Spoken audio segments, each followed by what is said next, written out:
Yo, Shabbat, Shimmer, Dash. Shalom, System Akim. sound volume set to 0%.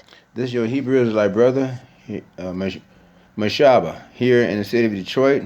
Yahweh Ba'ashem Yahushua, Ba'ashem Dash.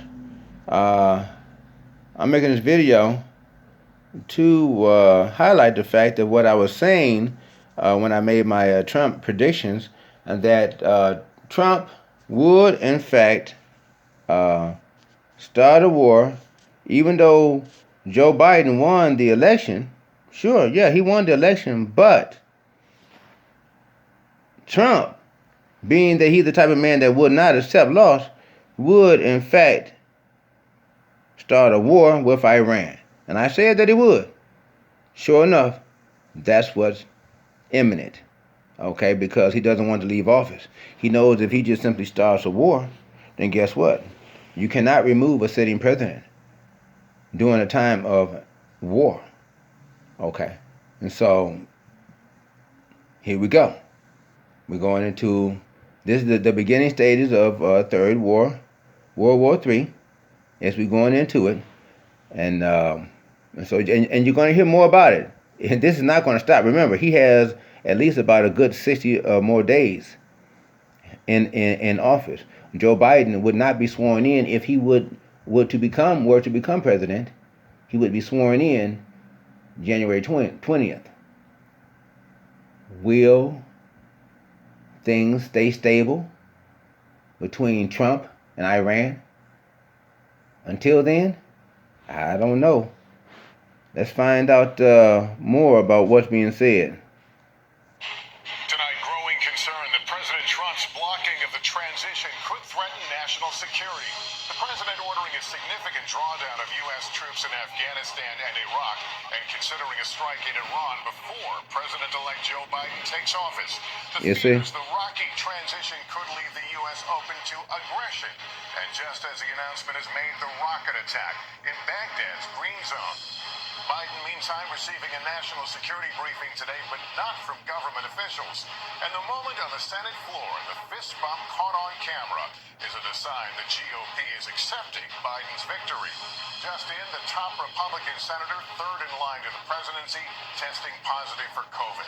The staggering surge now in all 50 states. The new crackdowns, Ohio ordering a 3-week curfew, mobile morgues manned by inmates in Texas. And our interview with the U.S. testing chief, we asked why are the lines so long this far into the pandemic? Hurricane Iota carving a deadly path after making landfall as a monster category. Yahweh is visiting the earth. Trend amid the pandemic for chains like McDonald's and Chipotle. And in dark times, the holiday tradition still shining bright. Oh, that's coming to a close. The mirth in the streets is gone. Good evening, everyone. With 64 days left in his presidency, Donald Trump's refusal to coordinate with the incoming Biden administration is taking on new and serious national security implications tonight.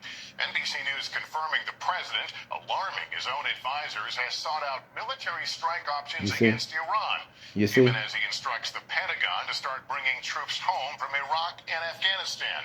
While President-elect Biden, who could face the consequences of the decisions, remains shut out of critical intelligence. Andrea Mitchell has late details. President Trump, only weeks before he leaves office, pushing for dramatic actions in Iran, Iraq, and Afghanistan that could hamstring his successor's foreign policy, before even letting the president-elect have intelligence briefings.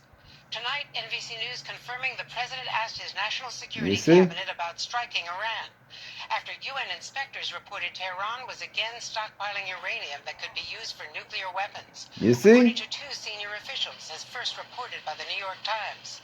But with Iran's vast military power, Vice President Pence, Joint Chiefs Chairman Milley, and even Secretary of State Pompeo, an Iran hardliner, warning it could quickly escalate into a wider war. Yeah, third war. Days in office. Outside experts also alarmed. Where could they hit back?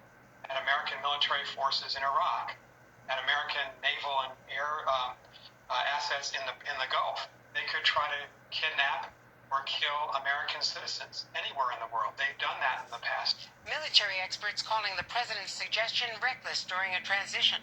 it's highly irresponsible for a sitting president in the waning days of an administration to take Waning. such dramatic steps and actions. You mean And phase today, 2? the president also taking potentially irreversible steps by pushing the Pentagon to withdraw thousands of troops from Afghanistan after ousting Defense Secretary Mark Esper last week for objecting. You The see? acting Defense Secretary Pause announcing button. a rapid troop drawdown from both Iraq and Afghanistan. By January 15th, 2021, Uh-huh. our forces, their size in Afghanistan will be 2,500 troops. Our force size in Iraq will also be 2,500. Already You see tonight that? in Baghdad, Iranian-backed militias fired rockets near the Green Zone, killing a child and wounding 5 civilians. The president's refusal to consult his successor on national security is unprecedented in modern times, alarming experts at home and allies abroad. Lester? Resume So button. there you have it. Okay, and you hear it for yourself.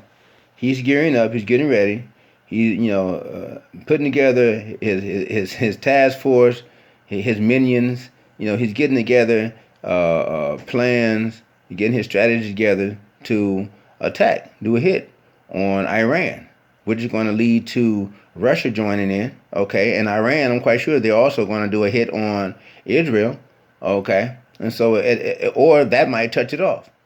They might do a strike on Israel, and America do a strike on Iran, and then Russia do a strike on America. Okay, and so these are the things that can easily play out. We cannot think that these things cannot happen. Just like we thought maybe, Trump would go ahead and concede and let Joe Biden have the White House, but no. And so we can expect a war very, very soon. We can expect the Trump administration to do a strike on Iran. Okay, and so this is going to lead to devastating consequences, which would also could mean a serious, devastating terrorist attack here on American soil at the hands of Iran, or a Trump administration enhancing an Iran terrorist attack here on American soil, making it greater than what it would be, turning it into tens of thousands of people being killed. Okay, American citizens here on American soil. Okay, so we can look forward to some really dramatic, horrifying things happening coming soon. Okay, on the soils here on the shores of America, because America has gotten to the point where it has turned into this great big bully that everybody, the rest of the nations, international governments have gotten tired of. And they've gotten tired of the American dollar. The American dollar right now is only worth about 3 cents. And so they're ready to collapse that and get started with the central bank digital currency, the federal government's digital wallet. Okay. And so what Trump does is only going to play off into that. Okay. And so let's listen in further to see what more they want to talk about. Andrew Mitchell, thank you. And joining us right now is Richard Engel. Richard, what's your take? Is this attack in Iraq signaling something large? This was entirely predictable. The militia groups that carry out rocket attacks like this want to show that they won, that they defeated the United States, are driving troops out. The same thing is happening in Afghanistan, where the Taliban is claiming victory, that it defeated a superpower. This is exactly what President Trump said he would never do, that he would never telegraph to the enemy U.S. troop movements. American commanders don't want to be involved in these wars forever, but they also don't want a sloppy withdrawal that looks like defeat in the final weeks of an administration taken for political reasons. Lester. All right, Richard Engel, thank you. And as you just heard, President-elect Joe Biden Pause today button. still not getting Pause the button. green light. Resume button. So we can look forward. We can look forward to there being a war soon. We can look forward to there being the draft enacted. Donald Trump enacting the draft. Okay, making aware of these young guys on the streets, age 18 through 32. are going to be drafted off into the war. In California, they've lowered the draft age down to 14. So we're going to have young guys of 14, 15, 16, 17 years old on the battlefields. Okay. On the battlefield. Remember, when you see them rounding up, when you see them rounding them up, they're going to be using those big, long tour buses. You know, with the little fencing, wired fencing over the windows, like a prison bus. They're going to be rounding to get the young guys up, loading them up on these long tour buses that they're going to have on the main streets. They're going to be going into the neighborhoods to round them up. They're going to make sure that the young guys, the people who've been took the vaccine, because the vaccine is going to have a radio wave chip, little radio wave chip on the inside of it. And so through that radio wave chip, they're going to know where your location is. So when the guys go to try to hide, their radio wave chip is going to give away their location, whether they hide in an alley, a field, or a house, or a vehicle, or whatever. Once the martial law police wave the scanner over wherever they're at, it's going to register where they're at. Okay, and so this is going to make it easier for them to round the guys up and take them off to boot camp. Boot camp's supposed to be 13 weeks, but they're going to give them a 6 to 8 week crash course boot camp and throw them on the front line called Human Shield, where they're going to be killed. They're not coming back. The Bible tells us, Isaiah chapter 3, verse 25, and 2 Ezra chapter 16, start at verse 33, read on through. It tells us they're not coming back. When you see them load up, they're not coming back. They're going to be killed. They're not coming back. Meanwhile, on the streets, it's going to be chaos because of all the other different things that are going to be transpiring. Martial law, the grocery stores are going to be raided and looted because once you shut down all the grocery stores, many of the people, they don't have any food. Where they're going to get food? And the only places they're going to be open they're going to shut everything down. Like over in China, when they shut everything down, no vehicles were allowed on the streets. Any vehicle that was on the streets, the martial law police stopped them. The persons on the inside of the vehicle, they had to have proof that they had an essential job or something. If not, then they were taken not to jail, but to a camp, a special holding camp. But here in America, you'd be taken to a FEMA camp. Okay. When it's martial law, you're not taken down to the police station. You're taken to a FEMA camp. That's different. Okay? That's different. Who knows what's going to happen to you from that point? Because you have no rights at that point. You could be shipped off to a whole nother state or a whole nother country. You can be you don't know. Okay? And so there's some serious things that's about to happen. Okay? Some serious things that are about to happen, and people don't even realize it. It's time that they woke up and realized these things. Okay? And so, this is your Hebrew Israelite brother, Mashaba, here in the city of Detroit. If you like my videos, press the like button. If you would like to subscribe, because you like my content, you like to hear more of my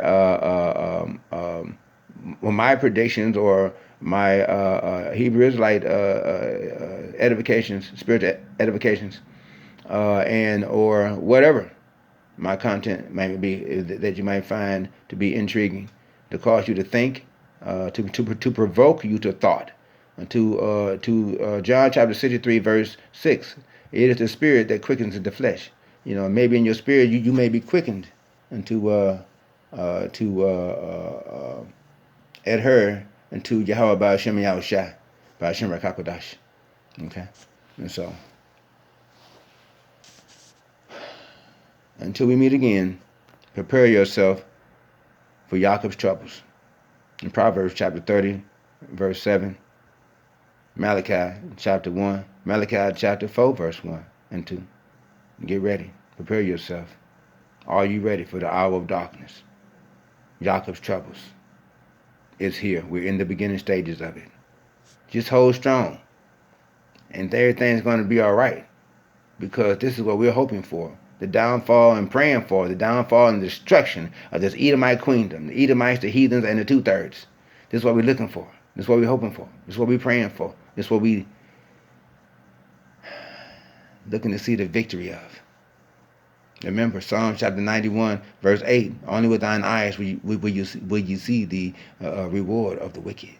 Okay? Isaiah chapter 58, verse 10, the righteous shall rejoice when they see the vengeance. Okay? And so, our time is coming. We shall receive glory. We shall receive our salvation. We shall be risen up. Shalom, Kwama Shiala. Rise, O Israel. Rise, Kwama Shialas. Shalom. Stop button.